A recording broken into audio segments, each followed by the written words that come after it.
Hello दोस्तों, कैसे हो आप सब? उम्मीद है आप सब बहुत अच्छे होंगे।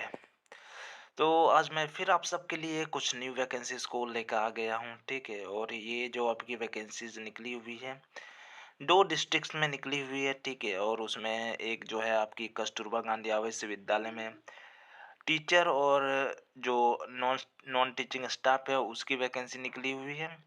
और एक डिस्ट्रिक्ट है जिसमें आपकी जो डीसी एमडीएम है और कंप्यूटर ऑपरेटर की वैकेंसी निकली हुई है, ठीक है?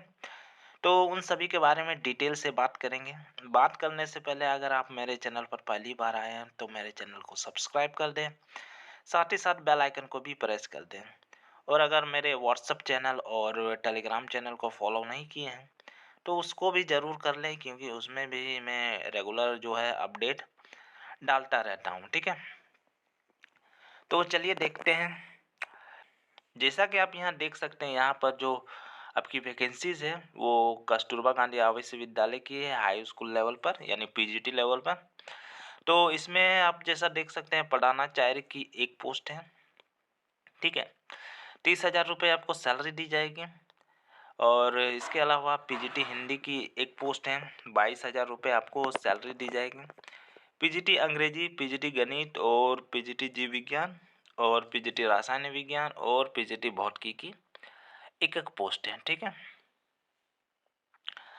इसमें सभी में आपको सैलरी के रूप में आपको 22,000 रुपये दी जाएगी, ठीक है? इसके अलावा कंप्यूटर ऑपरेटर की आवश्यकता है, ठीक है? यानी कंप्यूटर साइंस टीचर की आवश्यकता है। 22,000 रुपये सैलरी दी जाएगी और एक पोस्ट है। लैब असिस्टेंट की यहाँ पर आवश्यकता है, ठीक है? 3 पोस्ट हैं। सैलरी जो आपको दी जाएगी वो 7,147 रुपये दी जाएगी। कार्यालय अधीक्षक की एक पोस्ट है। इसमें जो सैलरी आपको दी जाएगी 12,430 रुपये दी जाएगी। इसके अलावा चपरासी, चौकीदार और रसोइया की 5-5 पोस्ट हैं। इसमें जो सैलरी जो आपको दी जाएगी वो चपरासी चौकीदार के लिए 7,147 रुपये दी जाएगी और रसोइया के लिए 6,433 रुपये आपको सैलरी के रूप में दी जाएगी, ठीक है? ये जो आपकी वैकेंसी निकली हुई है ये शाहजहाँपुर से निकली हुई है, ठीक है?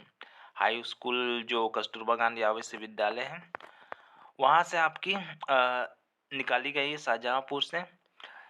यहाँ पर इसकी जो लास्ट डेट जो है वो है 24/1/2025, ठीक है? तो उससे पहले आपको अप्लाई करना पड़ेगा, ठीक है? जहाँ तक एज की बात करें और क्वालिफिकेशन की बात करें उसके बारे में डिटेल से देख लेते हैं, ठीक है? क्वालिफिकेशन जो इसमें मांगा गया है वो प्रधानाचार्य के लिए आपका पोस्ट ग्रेजुएट होना चाहिए, ठीक है? किसी भी स्ट्रीम से किए हुए कोई दिक्कत की बात नहीं है। लेकिन साथ ही साथ यहाँ एक्सपीरियंस मांगा गया है। 10 से 15 साल का आपको एक्सपीरियंस होना चाहिए। उसके साथ ही आपका 4 साल का 9 टू 12th को पढ़ाने का एक्सपीरियंस होना चाहिए, ठीक है? अगर इंटर लेवल को पढ़ाने का 4 साल का एक्सपीरियंस है और टोटल आपका 10 से 15 साल का एक्सपीरियंस है तो आप यहाँ प्रधानाचार्य के रूप में अप्लाई कर सकते हैं, ठीक है? पीजीटी हिंदी की बात करें तो पोस्ट ग्रेजुएट होना चाहिए हिंदी या संस्कृत से। साथ ही बीएड भी आपको होना चाहिए। पीजीटी अंग्रेजी में भी सेम, ठीक है? अगर पोस्ट ग्रेजुएट अंग्रेजी से किए हैं और एलटी डिप्लोमा किए हैं या आप बीएड किए हैं तो भी आप यहाँ अप्लाई कर सकते हैं, ठीक है? पीजीटी गणित की बात करें तो एमएससी गणित होनी चाहिए, साथ ही साथ बीएड भी, ठीक है? और यहाँ ऑनर्स के बीए में बीएससी में ऑनर्स के रूप में आपका गणित ही होना चाहिए, ठीक है? पीजीटी जीव विज्ञान की बात करें तो इसमें एमएससी होनी चाहिए बॉटनी या जूलॉजी में से किसी में। साथ ही साथ अगर कृषि विषयक वनस्पति विज्ञान यानी बॉटनी से एमएससी किए हैं तो भी आप अप्लाई कर सकते हैं, या कृषि विशेषज्ञ जंतु विज्ञान से एमएससी किए हैं तो अप्लाई कर सकते हैं, ठीक है? इसके अलावा लाइफ साइंस से अगर आप एमएससी किए हैं तो भी आप इसमें अप्लाई कर सकते हैं, ठीक है? पीजीटी केमिस्ट्री की बात करें तो एमएससी होनी चाहिए केमिस्ट्री से। साथ ही साथ अगर बायोकेमिस्ट्री से भी अगर पोस्ट ग्रेजुएट किए हैं तो भी आप यहाँ अप्लाई कर सकते हैं। उसके साथ ही अगर आप बीएड किए हैं तो, ठीक है? पीजीटी भौतिकी की बात करें तो एमएससी होनी चाहिए और बीएड। कंप्यूटर साइंस की बात करें तो यहाँ पर जो क्वालिफिकेशन है वो एमटेक होना चाहिए कंप्यूटर साइंस में, साथ ही बीई या बीटेक है कंप्यूटर साइंस में, तो आप यहाँ अप्लाई कर सकते हैं, ठीक है। इसके अलावा एमसीए या एमएससी कंप्यूटर साइंस से किए हैं और बी लेवल ऑफ डीओईएससीसी का सर्टिफिकेट है तो भी आप यहाँ अप्लाई कर सकते हैं, ठीक है। या पीजीडीसीए का अगर सर्टिफिकेट है तो भी आप यहाँ अप्लाई कर सकते हैं, ठीक है। लैब असिस्टेंट की बात करें तो हाई स्कूल लेवल पर अगर लेबोरेटरी टेक्निक में डिप्लोमा है तो भी आप यहाँ अप्लाई कर सकते हैं। साथ ही अगर इंटरमीडिएट लेवल पर अगर साइंस आप पर रखे हुए थे तो भी आप यहाँ अप्लाई कर सकते हैं लैब असिस्टेंट के रूप में। कार्यालय अधीक्षक की बात करें तो इंटर पास होनी चाहिए, ठीक है। अगर वो पास है तो भी आप यहाँ अप्लाई कर सकते हैं। इसके अलावा अगर कंप्यूटर संचालन DEOESCC के द्वारा अगर जो सर्टिफिकेट दिया जाता है CCC का, अगर वो है तो भी आप यहाँ अप्लाई कर सकते हैं, ठीक है। और साथ ही बोला गया है कि जो कार्यालय अधीक्षक या लिपिक है उसके लिए कंप्यूटर का नॉलेज होना अनिवार्य है, ठीक है। और टाइपिंग स्पीड जो है इसमें मांगा जा रहा है वो हिंदी में आपका 25 शब्द प्रति मिनट है और अंग्रेजी में आपका 30 शब्द प्रति मिनट होना चाहिए, ठीक है। तो यहाँ आप अप्लाई कर सकते हैं, ठीक है। साथ ही साथ अगर एज की बात करें तो एज आपकी कम से कम 25 से कम नहीं होनी चाहिए और 45 से ज़्यादा नहीं होनी चाहिए, ठीक है। तो आप यहाँ अप्लाई कर सकते हैं। तो अप्लाई कैसे करना है? अप्लाई करने के लिए क्या करना पड़ेगा? अप्लाई करने के लिए आपको कुछ नहीं करना पड़ेगा। यहाँ पर जैसा कि फॉर्म दिया हुआ है, ठीक है। इस फॉर्म को मैं टेलीग्राम चैनल या डिस्क्रिप्शन बॉक्स में अपलोड कर दूंगा, वहाँ से आप डाउनलोड कर सकते हैं। इसको भर लेना है, ठीक है। भरने के बाद क्या करना है, सभी जो आपके डॉक्यूमेंट हैं उसको इसके साथ अटैच कर देना, उसको चेक कर लीजिए। साथ ही साथ उसको सेल्फ डिक्लेरेशन यानी उसमें साइन कर देना है, ठीक है। साइन करने के बाद सभी को एक बड़े लिफाफे में भर देना है और सभी जो लिफाफा को अब भरेंगे उस लिफाफे के अंदर 2 लिफाफा और भर देना है, ठीक है। उसमें आपका दोनों में आपका स्वप्रमाणित यानी स्वपता लिखा हुआ होना चाहिए, ठीक है। सभी में अपना पता लिखा हुआ होना चाहिए और उसको अंदर में डाल देना है और हो सके तो 42 रुपये का डाक टिकट भी उसमें चिपका दें। और जो मेन लिफाफा है उसमें आपको बड़े अक्षरों से या रेड स्केच पेन से आवेदित पद का नाम लिखना है, ठीक है। आप किस पोस्ट के लिए अप्लाई कर रहे हैं, कौन से सब्जेक्ट के लिए और कौन सी पोस्ट के लिए, ये ज़रूर मेंशन करें, ठीक है। नहीं तो आपका फॉर्म जो है वो रिजेक्ट हो जाएगा। तो सभी को भरने के बाद आपको रजिस्टर्ड डाक या स्पीड पोस्ट से आपको क्या करना है, भेज देना है। कहाँ पर, किस नाम से?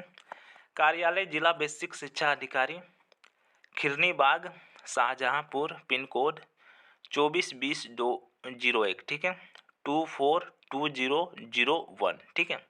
इस पिन कोड और इस पते पर आपको भेज देना है, ठीक है। कब तक भेजना है? 24/1/2025 से पहले, ठीक है। तो उससे पहले भेज देना है। साथ ही साथ अगर आप ज़्यादा जानकारी जानना चाहते हैं तो आप इनके वेबसाइट को भी विजिट कर सकते हैं, ठीक है। इसके अलावा और एक वैकेंसी है, ठीक है, जिसमें आपकी DCMDM की वैकेंसी निकली है और कंप्यूटर ऑपरेटर की है, ठीक है। उसको भी देख लेते हैं। तो ये जो आपकी वैकेंसी निकली हुई, ये कार्यालय जिला बेसिक शिक्षा अधिकारी कौशाम्बी से निकली हुई है, ठीक है। लास्ट डेट जो है वो 31/1/2025 है, ठीक है। तो यहाँ पर जिला समन्वयक के MDM की आवश्यकता है, यानी मिड डे मील जो अध्यक्ष रहते हैं उसकी यहाँ पर ज़रूरत है। साथ ही साथ कंप्यूटर ऑपरेटर की भी आवश्यकता है, ठीक है। इसमें मेल और फीमेल दोनों अप्लाई कर सकते हैं। साथ ही जो कस्तूरबा गांधी आवासीय विद्यालय उसमें सिर्फ फीमेल ही अप्लाई कर सकती थी। यहाँ पर जो क्वालिफिकेशन की बात एज की बात करें तो 25 से 40 है दोनों में। और सैलरी आपको MDM की जिला समन्वयक की 29,282 रुपये दी जाएगी और कंप्यूटर ऑपरेटर की 14,641 रुपये दी जाएगी, ठीक है। क्वालिफिकेशन की बात करें तो फर्स्ट जो आपकी प्रेफरेंस दिया जाएगा वो MBA उपाधारी को दिया जाएगा, यानी कि आप MBA किए हुए हैं तो आप यहाँ अप्लाई कर सकते हैं, ठीक है। सेकंड जो प्रेफरेंस मिलेगा वो आपको पोस्ट ग्रेजुएट जो कैंडिडेट हैं उनको दिया जाएगा, ठीक है। लेकिन उसके साथ ही बोला गया कि आप सामाजिक संस्था में 1 वर्ष का कार्य कर चुके हैं तभी आपको प्रेफ़रेंस मिलेगा, ठीक है। और तीसरा जो प्रेफ़रेंस मिलेगा वो स्नातक होना चाहिए, ठीक है, ग्रेजुएशन किए हुए हैं। साथ ही साथ जो सामाजिक संस्था या प्रतिष्ठित संस्था है उसमें 3 साल का कार्य करने का अनुभव होना चाहिए, ठीक है। और बोला गया है कि आवेदक को कंप्यूटर संचालन का ज्ञान होना जरूरी है, ठीक है। इसके अलावा कंप्यूटर ऑपरेटर की क्वालिफिकेशन की बात करें तो यहाँ पर बोला गया है कि स्नातक होना चाहिए, साथ ही 1 वर्ष का ओ लेवल का कंप्यूटर एप्लीकेशन का डिप्लोमा होना चाहिए, ठीक है। और डाटा एंट्री प्रोसेसिंग कार्य में कम से कम 1 वर्ष का अनुभव होना चाहिए, ठीक है। और अंग्रेजी तथा हिंदी टाइपिंग आपको आनी चाहिए, ठीक है। तो ये रहा इसका फॉर्म, ठीक है। मैं इसको डिस्क्रिप्शन बॉक्स या टेलीग्राम चैनल पर अपडेट कर दूंगा और व्हाट्सएप चैनल में भी अपडेट कर दूंगा, तो वहाँ से आप इसको डाउनलोड कर सकते हैं, ठीक है। तो मेरे व्हाट्सएप चैनल और टेलीग्राम चैनल को ज़रूर से ज़रूर फॉलो करें। तो इसको अप्लाई कैसे करना है? अप्लाई करने के लिए इस फॉर्म को लेना है, उसको भर लेना है। भरने के बाद जितने भी सारे डॉक्यूमेंट है उसको आपको अटैच कर देना है स्वप्रमाणित करके, और उसको एक मेन लिफाफा बड़े लिफाफे में भर लेना है। और भरने के बाद उसके अंदर 2 लिफाफा एक्स्ट्रा डाल देना है और उसमें अपना स्वपता होना चाहिए, ठीक है। और हो सके तो उसमें 42 रुपये का डाक टिकट भी आप चिपका सकते हैं। और उसको जो मेन लिफाफा है उसमें बड़े अक्षरों से आवेदित पद का नाम ज़रूर लिखें, ठीक है, नहीं तो रिजेक्ट कर देते हैं। और उन सभी को भरने के बाद आपको कहाँ पर भेजना है? उसको भेज देना है कार्यालय जिला बेसिक शिक्षा अधिकारी मंजनपुर कौशाम्बी, ठीक है। पंजीकृत डाक से भेजना है या कोरियर से आपको भेजना है, ठीक है। दोनों में से किसी से भी भेज सकते हैं, ठीक है। तो जिला समन्वयक एमडीएम की वैकेंसी है और कंप्यूटर ऑपरेटर एमडीएम की यहाँ पर रिक्त पद है, ठीक है। लास्ट डेट 31/1/2025 है, तो आपको उससे पहले अप्लाई करना पड़ेगा। और ये थी आपकी कार्यालय जिला बेसिक शिक्षा अधिकारी शाहजहाँपुर से निकाली गई कस्तूरबा गांधी आवासीय विद्यालय की वैकेंसी। आपको ये मेरा वीडियो कैसा लगा कमेंट सेक्शन में बता सकते हैं। साथ ही साथ किसी तरह का क्वेश्चन हो तो भी आप कमेंट सेक्शन में बता सकते हैं। और अगर आप मेरे चैनल पर पहली बार आए तो मेरे चैनल को सब्सक्राइब करें, साथ ही साथ बेल आइकन को भी प्रेस कर दें। और अगर मेरे व्हाट्सएप चैनल और टेलीग्राम चैनल को फॉलो नहीं किए हैं तो उसको भी आप फॉलो कर लें, ठीक है। धन्यवाद।